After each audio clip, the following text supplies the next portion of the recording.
What is good, ladies and gentlemen, and welcome to another edition of the Fundamism Podcast. I'm your host, Paul J. Long, and we're going hard in the paint today. It is just an absolute blessing being with the guests today that we just by happenstance met on an airplane, and I'll get to that. But before I do, I want to shout out to our sponsor, Charlie Hustle. Charlie Hustle's been with us from the jump. You guys know what it is. Go to charliehustle.com to learn more of their amazing threads and also to check out what they're doing for 1K for KC. 1kforkc.org is bringing financial relief to individuals and families impacted by COVID. So learn more about Charlie Hustle, 1kforkc.org. Ladies and gentlemen, if this is the first time you've ever tuned in, we are Fundamism, the fundamentals of a fun and optimistic lifestyle. And the guest that we have today is just the living embodiment of fun. And I hope I get the last name. This is like the second time I've ever talked to you. Josh Sikkema. Is it Sikkema? Sikkema. You almost got it. It was quick. It was just, hey, we met on an airplane, man. So I can't really, I can't put too much pressure on you. Yeah, dude. And I want to talk about that because I had that internal voice that was like, you should talk to him. You should talk to him. And then I was like, nah, I don't want to talk to him. So I want to kind of talk about that whole process. But Josh, you are a director, creative savant. You do a lot of things for fun. Just as a little insight into your life, what is it you do for fun? Well, I'm a director, music videos, commercials, short form narratives now, getting into the short film world. I work for fun. My job is such a blessing. I mean, stuff that I get to do is amazing. I travel the world and I enjoy what I do. So that first of all, that's the first thing I do for fun. And it's such a blessing for me to be able to do that. Outside of that, I'm really, I know this sounds corny because I'm a director, but I love to watch film. Yeah. So, any action thriller, I'm all for it right now, but that's the biggest thing for fun. Otherwise, you're going to catch me by the pool. That's what I do for fun, man. So love it. So I know I'm putting you on the spot, man. We've done little to zero prep as evidenced by the fact that I butchered your last name. No, you're good. Just at action films or just digging into a few movies. What are the three movies that just hit your mind right now that you enjoy watching? Like, I don't even just three ones that hit your ears just right. Goodfellas. And then this is not in any order, but I just saw Tenet and then rewatched it 3 times and then went back and watched Inception. So those are the top 3 that are on my mind right now. Yeah. I watched Goodfellas on the airplane. So, that always, comes into play, the good old airplane movies. For sure. In studio surround on our suspect earbuds and the any 3x3 TV screen, 4x4. Exactly. So Tenet, you've watched it 4 times or 5 times, so that tells me that you enjoyed it. Talk to me about that experience. We watched it in the theater. I was one of 2 people in the theater. It was amazing. I watched it in 4D, and there's so many moving parts. Yeah. I think with a movie like that, you're not going to get it first round. I remember watching Inception too. And that was just one of those that I was just like, man, I got to sit there. It's Christopher Nolan, always, going to come back in your face, give you something to really think about. So my director and my co-director that's on the film that we'll get into, we were like, here in LA, we can't go to movie theaters. So we were back home in Michigan. And we were in this brand new theater. It was amazing. That experience for me, it had been so long that I'd been in a theater. So overall, just the experience was amazing. So I was like, why not at least go 3 more times and check it out? Did you do it all while you were up there in GR? All while I was up there, man. I was there every single night. I was enjoying it because, the theater was brand new. It was just built. And they had done their soft opening like 4 or 5 months ago. And I was like, oh man, I just need to get out. I need to get in a theater. And the movie experience was amazing. Plus it couldn't have been a better movie for me to go see. So yeah, it was awesome. Yeah. So you mentioned, or we mentioned GR, Grand Rapids, which is exactly how we met. So I went to my first event out of state since COVID happened. I'll never forget my last one. It culminated at a trip to Chicago for Allied Van Lines. And that was in March. That was the last time I got on an airplane. And so since then, as you have, we've kind of figured out what we're doing and navigating a different type of space, but got on an airplane and I'm chilling. And I think we connected in Detroit, if I'm not. Grand Rapids. I think we flew in. We both flew in at the, it was Detroit. Wasn't it? Yeah. So you guys, you and your boy, John. Yep. Me. I got a steel trap for a memory. I don't though. Yeah, no, you're killing it. So you and John, I see you guys talking before we're boarding, and you guys kind of, I mean, man, you're an energy guy. I could tell by the way that you carry yourself. I could tell by your Instagram feed and some of the things that you post. You guys you were chopping it up, and I could tell that your energy was just right. Like both smiles, you were going to do something fun. I didn't know what the hell it was, but I could tell the vibe was right. Yeah. And then just by happenstance, you guys sit right in front of me. I don't say a word. I'm just kind of listening to you guys. You guys, and I remember John said, dude, you are probably the best friend that a guy could have. I remember that's one thing that he said. Yeah. And then as we got ready to get off the plane, you said to him, let's go make this money, son. Let's go make this money. And I was like, what are these guys doing? Right. I mean, it was just, I think, so the money thing is not, please don't play that off too much, because money is like so irrelevant from what I'm doing. But yes, it is a little bit of a motive of what I'm doing. Just because, you got to make money at some point in my career. As creatives, we're probably like the last ones to make money. But, as far as the first part, making the movie, I was just pumped to be back home in the city that I love, to be back in Grand Rapids, Michigan. It was very full circle for me to make the first short film that I had ever even laid eyes on, as far as getting the script and flushing it out and working with John. It was such an honor just to be there. And then the energy, like you said, the energy off of the plane, let me just explain for your viewers, this is a self-funded film. So not only are we all pouring our money and time into it, but we had labored the last year over flushing out the script, over the dialogue, over putting all this energy. And it was almost it was insane getting off of that plane, being looking at each other. It's well, we're here, it's time to do it. So either we have a really positive, high energy, attitude, or, we, start, how are we going to start this off, So it was just, I think that go get that money, son. That line was more for me to just let's go get it. It's time, Listen, so, you're coming from a dude that kind of chills in your space. I've worked with a lot of directors, a lot of videographers, which are obviously two definitively different things. So don't get it twisted there.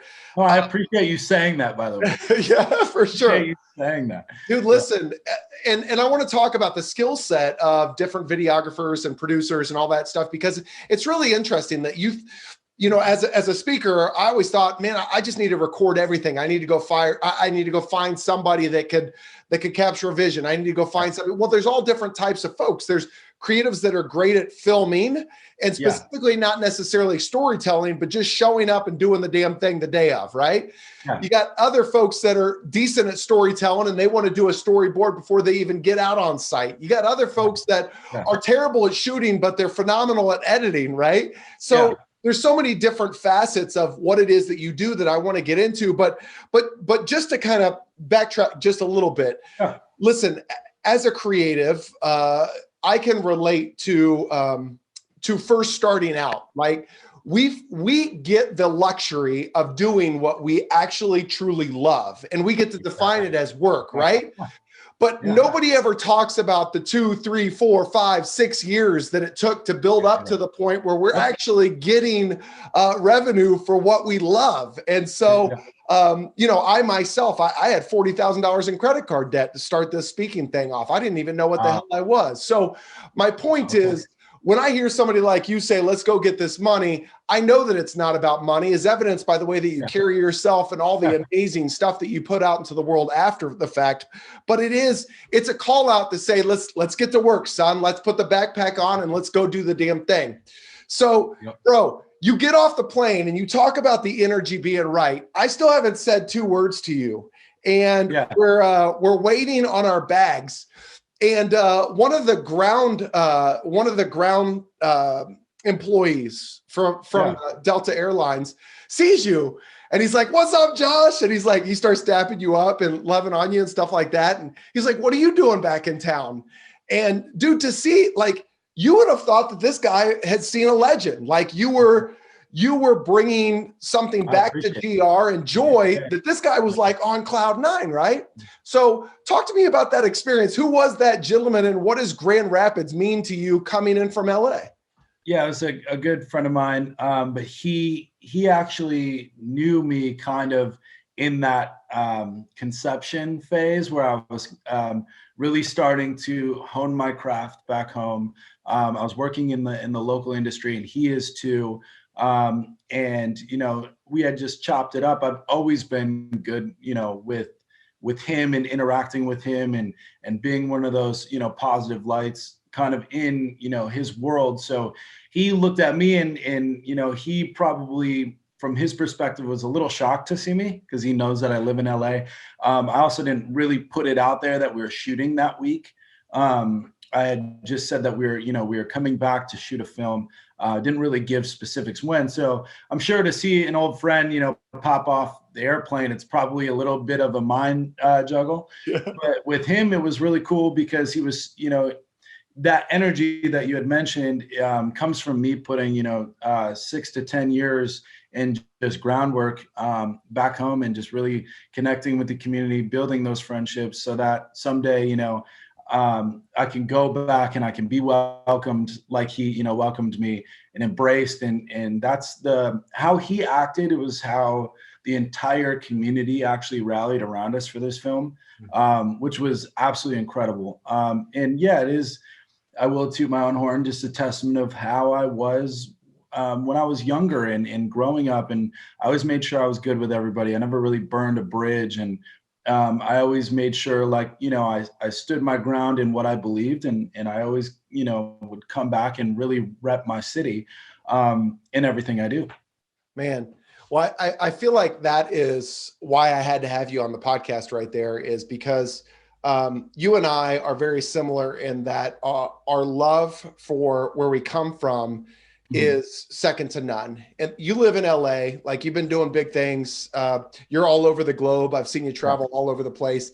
Yeah. And to hear you talk about Grand Rapids and to see you post about Grand Rapids and to know that you came all the way back to Grand Rapids to shoot a documentary tells our listeners everything they need to know about you and how grounded you are. So you keep referencing this film, and I think now is the perfect time to talk about it because you know, I was sitting there waiting on my bag. And again, I hear these conversations, and you said to the ground control guy, what was his name? Forgive my ignorance. Potty. So you say to him, "Oh, I'm in town shooting a documentary," right? And my ears perk up. And I'm a guy that I'll talk to anybody. Like I feel like nobody on this planet gets enough appreciation or gets to feel valued enough. But the same token, I'm not really blown away by like celebrities and stuff like that. And I know that everybody wants to keep their space. And I'm not calling you a celebrity, but you get my drift. No, I appreciate it. Yeah. You know how people start clout chasing, right? Yeah. Like, oh, this dude's in film. I got to talk to this guy. So I didn't say anything then. And I heard a couple more interactions. And finally, I'm like, hey, man, I hear that you're in town shooting a documentary. What's the concept? Yeah. And then you had my heart, dude. So talk to us about the concept. Real quick, I'll just give you a brief synopsis. The story is based off of a few different stories, true events that actually happened. We follow in the story, we follow a young boy. His name's King, 15 years old. Through this big life event, he sees a little girl get abducted in his neighborhood. and he hops on his bike and he chases this assailant that has this girl in the back of his car all over the city, which ends up being Grand Rapids, Michigan. And he knows all these shortcuts, and he's about to give up. He has these trials and tribulations along the way. But then we pop into his thoughts and his memory bank of him and his father. So then we get some background on his father and all these values that his father instilled in him, and his core values help him get over this huge life event, and ends up being a hero. I won't give away too much, but it's just a very heartfelt story that's predicated on racial injustice and child trafficking, two huge issues that are now, I feel like they are at the forefront of society right now. And what better way to, even shed a light on those and create more dialogue than off of a film. For sure. What's amazing about that is you're telling me this story immediately. I'm like, dude, I swear I just read about this on Twitter. Yeah, dude, it's been all over the place. Right. So his name, forgive me, is it Kane or King? King. Yep. You're cool. King. Yep. King. Awesome. And his father is Lucas. Okay. Yep. So King and Lucas, and talking about their relationship, obviously, and King getting to play the role of a hero, and actually not even playing a role. I mean, at this point, this is who and what he is in life, right? Yep. So something's in the clouds, right? Something in the clouds. That's the title of this documentary film. How did you land upon that name, and what really inspired you to get with this project in the first place? So, first of all, Something in the Clouds came from my buddy John McClain, who is my co-director. Funny story real quick. We were at an LA Fitness. I was, because I'm so big, but I was working out next to him. This guy's ripped, right? And he's head to toe in Detroit gear. And, I'm nosy. So the first thing I say is, "Hey, are you from Michigan?" He's like, "Yeah, I mean, duh." And I was like, "Hey, I'm from Grand Rapids. Where are you from?" He says, "Detroit." And from there goes this ongoing dialogue because Michigan people out here in LA definitely tend to stick together, whether it be, they work together or they stay close and stay in touch because we have that, good Midwest relationship. So after we met, I was like, "Hey, I'm a director."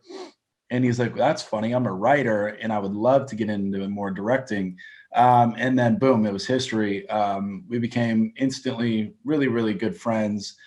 And now I can say we're best friends off of the child that we created, per se, this film. But we've worked together. In the past, we've done, we did this music video for an artist named Rotimi. It's called Love Rhythm. Rolling Stones named it top 10 R&B songs of last year. And then we went on to direct. He did this last music video with me for two different artists. We did Stokely and then Snoop Dogg, one of which was Billboard #1. So we did some notable projects together, and people were like, "You guys are so in sync."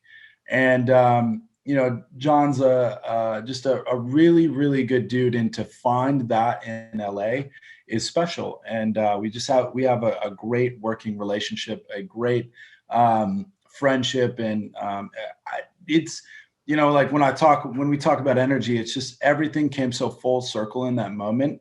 The last 10 to 12 days have honestly felt like a whirlwind, but it was the best full circle moment that it could have been. It was amazing. And that's what I want to talk to you about next, because we met in the walkway or the breezeway of the airplane, right? And then and really cool of you. I don't know what prompted this by any means, but I ended up asking you a follow-up question. What is a project that you're most passionate about? And you started talking about an NBA deal that you were working with on Baron Davis and stuff like that. And you're like, "Are you in the NBA?" And I'm like, "Yeah, I love the NBA." And I started talking to you about some dudes and stuff that I'd done. And you're like, "Hey man, I'd like to follow you on Instagram. Let's connect." And that, people talk all the time, but then making it official to actually carry on some kind of relationship or friendship after that it's something. And that really stuck with me, so much so that I went to your Instagram page and I saw your GoFundMe and I was moved by it and I researched it. Then I started following your journey, and every single day, just as a director does, you're telling a story on your Instagram page that is basically allowing me to feel as though I'm there and seeing what your thought process is and all the technology that you guys are leveraging. Dude, I got a million questions about that. But before I get to it, how long in your relationship with John McClane did it take for you to bring up the fact that he was perhaps the greatest action movie star of all time in Die Hard? That's funny. That's funny. That's so great. No, I mean, listen, this dude is, I mean, you saw him, but if he takes a sweatshirt off, he's huge. So, I'm trying to just take some notes because I just wear, I cover it all up with the sweatshirts and everything, but someday I'll get there. Oh man, through good energy and hard work, right? Exactly. So first of all, as a gentleman, that one of my bucket list items, Josh, has always been to do a documentary on mental health. And specifically, I got a lot of folks in my family, my brother, my dad, who has long since passed, my grandfather, an uncle, that really struggles significantly in mental health. And so it is my belief that that when you're struggling with mental health, you have to introduce things that can interrupt those negative brain patterns and bring a little more joy, right? Even when you tell yourself you don't, gosh, all I want to do is sit here on the couch and be mindless. Sometimes that's the worst place to be, right? Because you're just. Exactly. So I've long wanted to do a documentary on incorporating Fundamism with identifying, 3 to 4 individuals and following them along in their journey and creating an environment where they are literally forced to incorporate fun things in their life and to see if it has any profound impact on their mind or their lifestyle. So that is how I'm watching your Instagram page and seeing all the things that are going into it. And I'm like, dude, I have not even the sharpest clue or the first clue on where to start with a documentary. You go back to GR, what's the first thing? I mean, obviously there's a lot of preparation in advance of this thing, but talk to us about establishing the documentary and first steps to getting it underway. So really it starts with the script, right? And having, in this short film, it's like having the basis of your production, right? So you need to have, obviously funding comes in and is a big thing. But, first it's just laying the story down. Okay. And then, I act more as a producer director and John's more of a writer director. So the two worlds kind of collide. We become kind of this amazing force, right? And we both have our strong suits. So, while he's revising the script to kind of match now our city, which is Grand Rapids, obviously there's some, restrictions. But even, months prior to us even meeting, John and I had to fly out. We had to do our location scout, which is when you go and you travel through the city, you take photos and you find your scenes for the movie, right? And then once he found that, he was like, wow, this is now playing out in my head. I got to revise the script a little bit more. And then we get down to this, really tight script with locations that match. Now it's time to go, right? You hit go, you hire a producer, you hire, your crew, which is, I hired all my friends from here to fly out along with guys from Detroit and from Grand Rapids. You got to get your vendors to do your catering, to do your rentals for all your gear. We even had a guy that came out for us, my lead grip, Cody. He drove 2,700 miles from LA to Grand Rapids just for this film. So it's just finding your tribe, and having those guys that'll really go with you, and girls, the extra length, and they all played their part. They all did an amazing job. The energy was there. But really it's just that process of beginning production and then, going out and doing it. So you're there on site And obviously a ton of prep work is evidenced by all the things that you just said, right? Yeah. You're there on site. Well, then, I see you guys, there's a car chase in the film, right? And you guys got a car all strapped up with, and so talk to me about that. Obviously that was all planned out prior to you getting there as well. Yeah. So, we got there, we do our final location, just walk through with the whole team. Once everybody arrived, production began. We started building the camera and all the gear. We had a camera car, which is this big, it was actually a truck that had the camera attached to it so that we can get these awesome chase scenes. We had a moped that had the camera on it with the same rig. There were so many elements that we brought to the story to increase the value of the production. But once we got there, we had to map everything out. So we had the local community involved, the mayor, the city was amazing. We had to secure permits for all this. Everybody pitched in so that we could finally get to that point where it's like, okay, we can go out and shoot. So obviously you can't just go out in the middle of the road and shoot a chase scene, right? So we had local law enforcement, they helped out. We had a couple of officers that were amazing, that were with us the whole time and just allowed us to get these beautiful shots in the city. So you're filming for multiple days. You got the cops, got the mayor, got all your staff and crew chilling. It culminates in the final day when it's just pouring down rain. And again, I haven't talked to you. This is all straight up it's amazing. On your Instagram. So glad you have. No, you watched. You've done your homework. So, and then there's like this moment where you just you get to sit back and take it all in. Talk to us about that one singular moment that happened. So real quick before that, something happened. We were on our last scene. And it's pouring down raining, right? Which will not match with our cloudy, overcast. Obviously when it's pouring down rain, you can see it on camera, right? So, we just need one little thing. So John goes up the hill. It was a scene where this bike needed to, come down the hill and race down and go across the street. That's literally the only shot we needed. And John goes up, does a little prayer, and just, he's like, why is this happening right now? It's gone so smoothly. And so in the sky, this is so true. And it's crazy. It gives me chills just thinking about it. But in the sky opened up like maybe a 2-minute window. And it just it was dark gray, just, total rain, thunderstorm. And in the middle, there was this pocket of blue sky. And it came over, gave us a 2-minute window to where we could get this shot. And we finished out that way. So then I went to the Instagram, and I don't do enough of this, but I need to start recording more like streams of consciousness, just so that I'm not just this,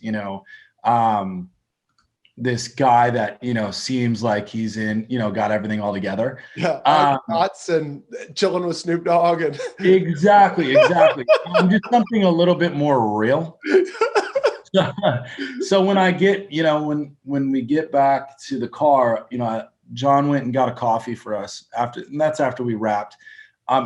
It started settling in, and I was like, wow, this happened. We did this, and the sky opened up, which is so it's something in the clouds, right? It's just everything worked out. And it was, like I said, it was a culmination of everybody's energy, really.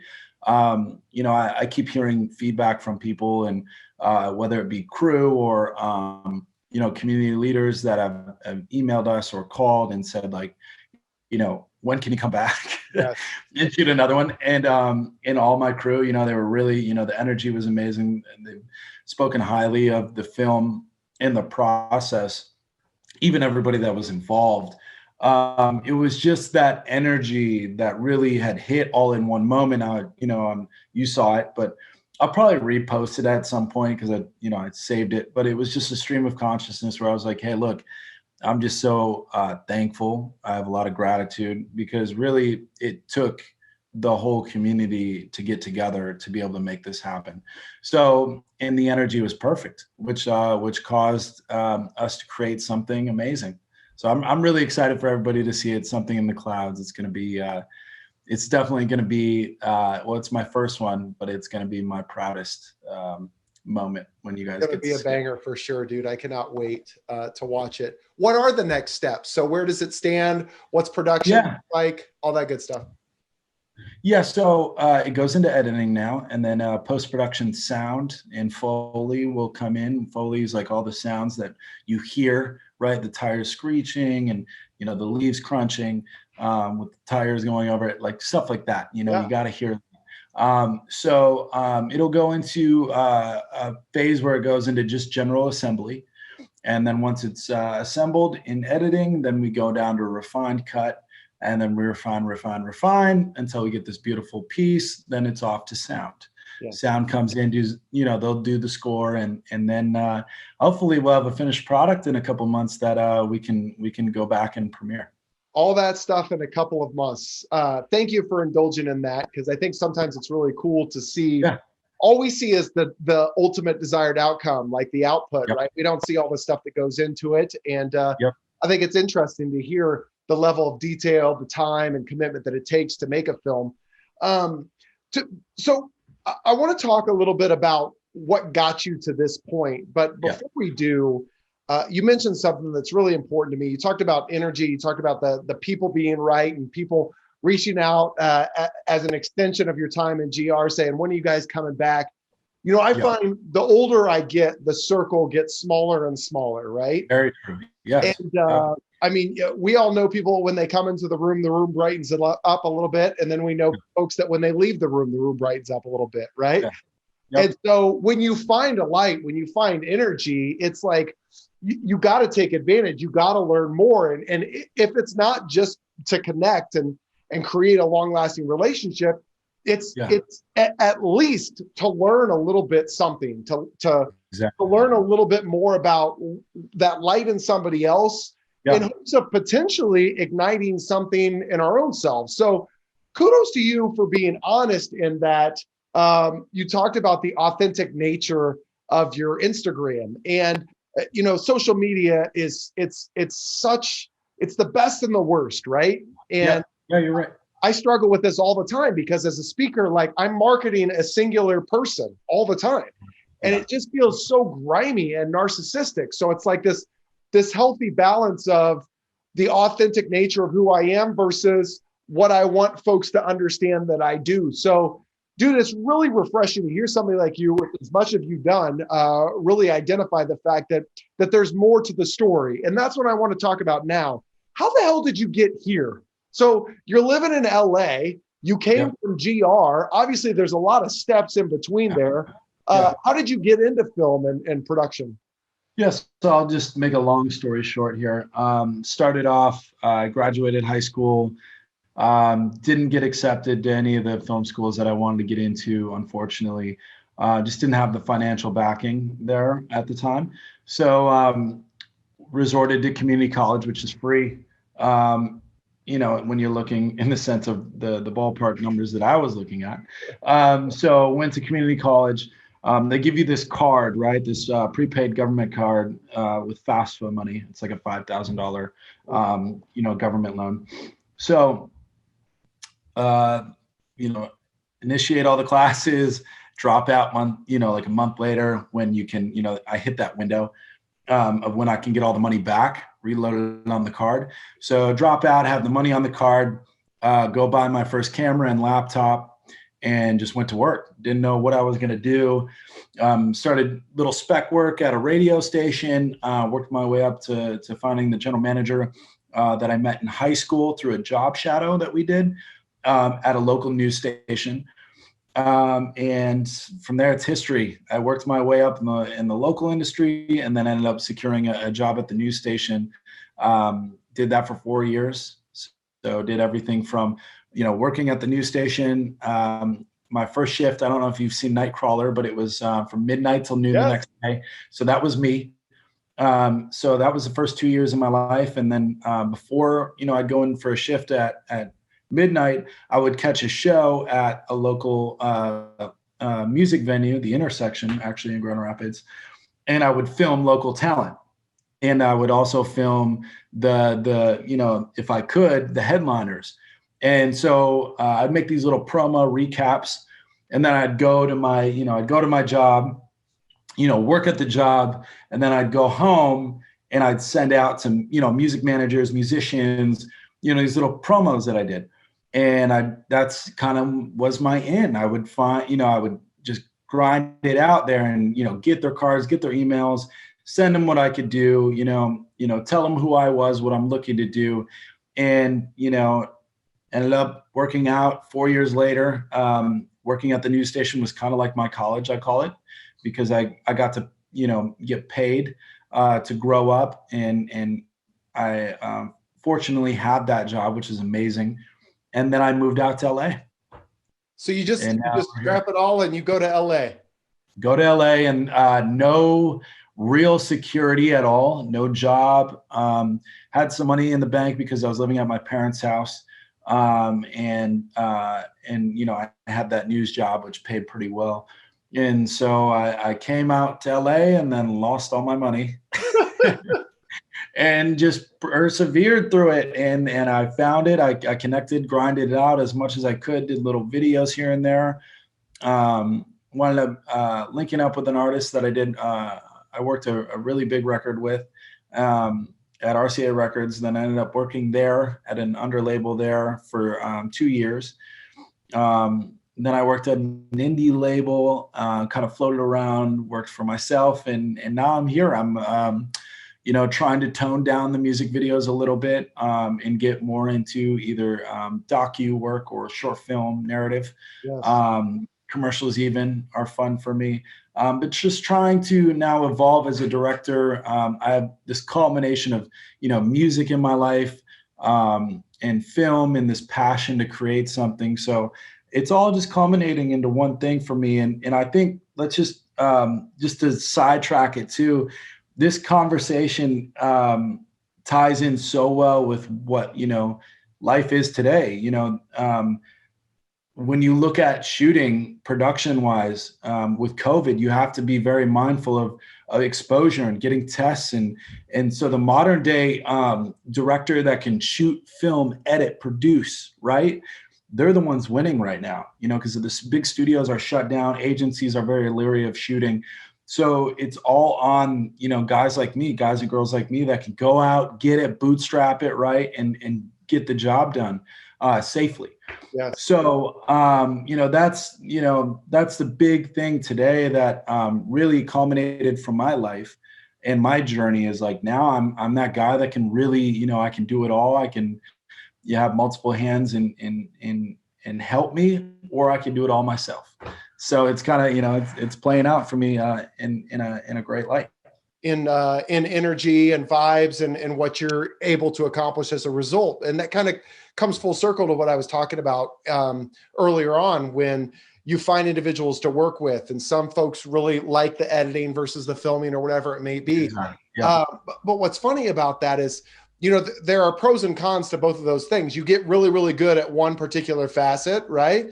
But then you neglect another. And so, for example, as a business individual, I had somebody that was amazing at shooting, but they hated editing so much that, dude, it was 1, 2, 3 months before I got my content, at which point my content's irrelevant. So it's like, what did I pay for? So the fact that you throw all your energy into learning all the nuances has provided you an opportunity to thrive. And, I'm not a believer in luck. A lot of folks talk to me about, especially before I do a presentation, hey, good luck out there, or break a leg or whatever. I don't believe in luck. I believe in energy, right? And manifestation and all that stuff.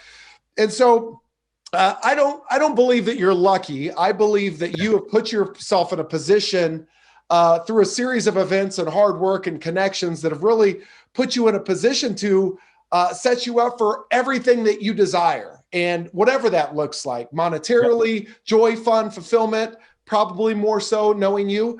But when I go to your Instagram feed and you're like, I've done a couple of things, and I just see first and foremost, I asked you, you go, oh, I do a lot of space. Like I'm a big fan of like R&B, old school R&B. And I'm like, dude, you're like 25 years old. What do you know about old school R&B?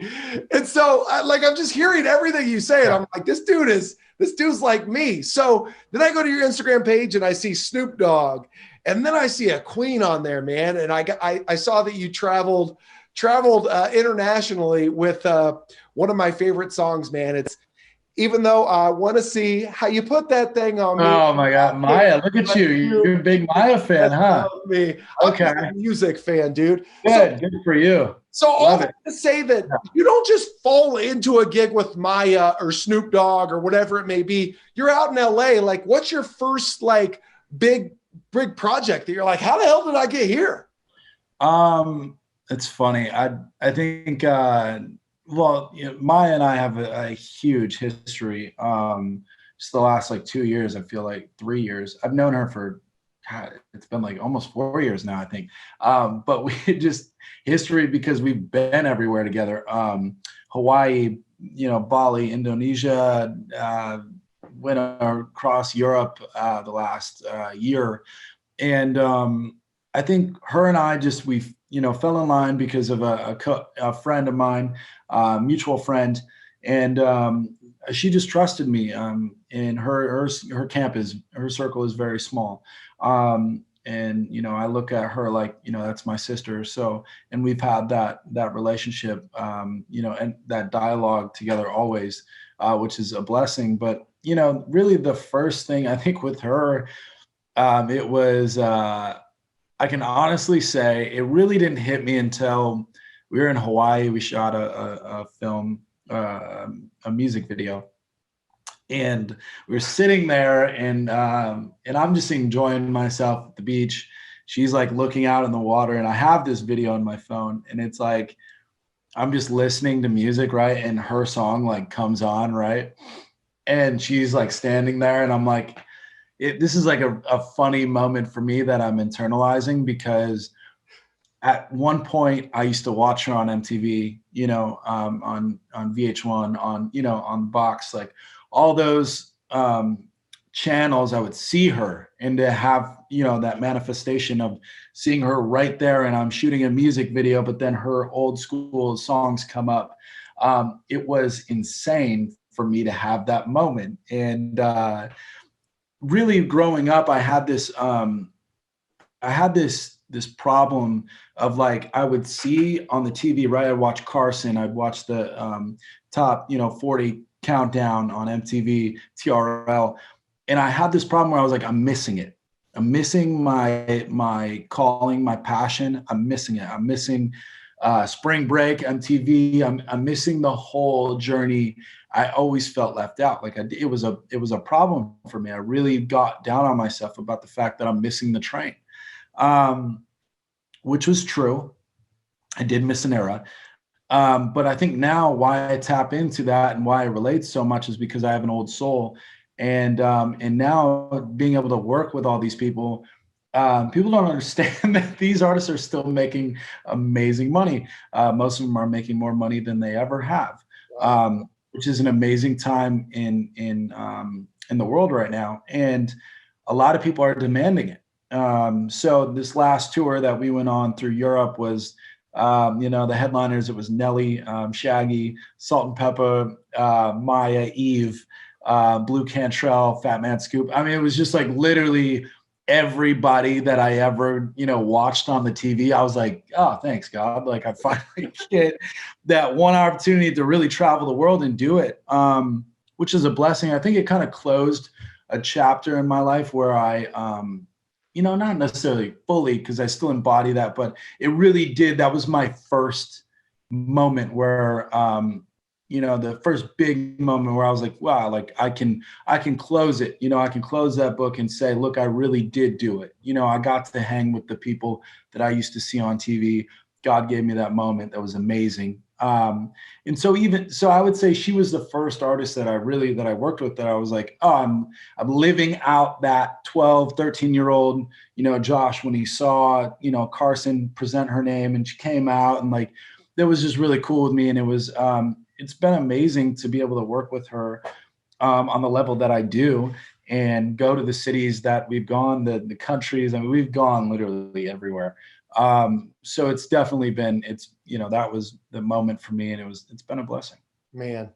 Well, I got two things that I want to wrap up with as we start to close out. So obviously you still got a lot in the works and something in the clouds, right? A lot of work still and trying to get it out to the masses and all that stuff. Have you identified, without revealing too much behind the curtains, what your next project is going to be for a short film perspective? I don't know. I do know where it'll be shot. It won't be shot anywhere else but Grand Rapids, Michigan. Whoa, let's go. It's just, and I say that boldly because the community's done so much for us, and I know they look forward to more. A lot of my friends are like, I wish I could have, just been out there with you. And I was like, I'm sorry, not everybody can, go on the first one, especially with COVID. We had to keep our set really closed and small. So definitely another opportunity to create, and that's the narrative outside of the narrative. Like, I don't know what the narrative piece will be that we bring back, but I know that the energy that we're talking about will be right for the next one, no matter what it is. So I can probably say that it'll be back home, and it'll be soon. It'll be at least, we're probably going to go into pre-production in December, January area, and we'll go into production next spring. So yeah. Man, he moves fast, ladies and gentlemen. You know what's about going? You got to carry forward the momentum. While iron's hot, right? That's exactly right. What's funny about your love for Grand Rapids, so I'm Kansas City based. I've lived in Austin, Texas. I've lived in Portland, Oregon. I travel all over the globe like you. And people don't understand my affection for Kansas City. Like, even when I lived in Portland for 2 years, and Josh, I never really gave it a shot. Like, I was never really present there in identifying what I loved, because I missed my home and had such strong affection for the Royals and the Chiefs and my friends and the Midwest vibe and all that stuff. And so what's funny about everything that you're saying, you're like, I don't know what it's going to be, but I know where it'll be shot. It's Grand Rapids. Right. This podcast is obviously done out of Kansas City. I interview folks from all over the place, and people from all over the country, all over the nation. They listen in, but it always comes across as a Kansas City based podcast when that's really just my love coming out for the city. You know what I mean?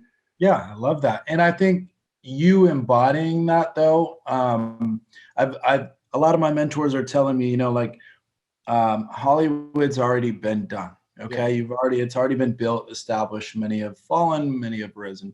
Now is the time to go back and grab the flag, carry the torch per se, grab your community, round them up, build something, and then bring it back. Look at case in point, Tyler Perry, what he did with the city of Atlanta, to now building this massive studio.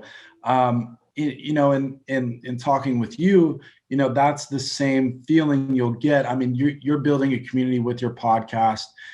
You're starting to find out where your listenership is. And I think, there's nothing wrong with grabbing that and owning it. It's all based on, what you feel in your heart. Not everybody has to do that. I just feel, that sense of home and community. And I know the people that'll back me, and they've never failed, is my home. Dude, the universe is undefeated, because you just referenced the last thing I wanted to talk to you about. Again, manifestation, energy, all that jazz. So you mentioned mentors that you've had in life, or those that you've surrounded yourself with.